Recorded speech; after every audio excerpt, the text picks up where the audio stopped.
President Donald Trump conceded Friday to mounting pressure that he reopen the federal government, agreeing to a temporary funding measure that would allow federal employees to return to work, but that does not include the billions of dollars in border wall funding he's spent the past month demanding.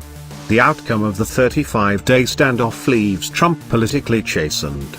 Democrats have insisted since December that he sign a measure reopening the government before they sit for talks on border wall funding.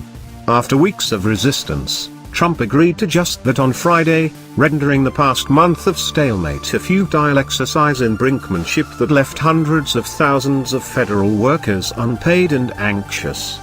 With Trump's signal of support, lawmakers moved quickly to pass spending bills that allowed shuttered federal agencies to reopen. Trump signed a bill passed by the House and Senate to reopen the government Friday night, ending the partial shutdown.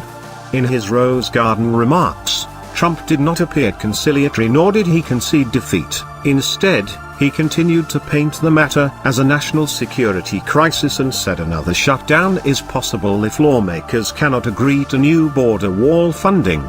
As everyone knows, I have a very powerful alternative, but I'm not going to use it at this time, Trump said after declaring he'd struck a deal to reopen government. CNN reported exclusively on Thursday that a national emergency proclamation had been drafted that would allow for potentially billions of federal dollars to be put toward wall construction. If we don't get a fair deal from Congress, the government will either shut down on February 15th again, or I will use the powers afforded to me under the laws and the Constitution of the United States to address this emergency, Trump said. We will have great security. Nearly his entire cabinet and many of his senior advisors had assembled along the Rose Garden colonnade to listen to Trump speak.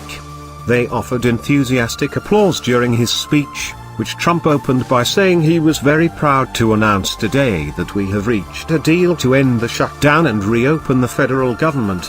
The measure Trump agreed to would allow federal workers to resume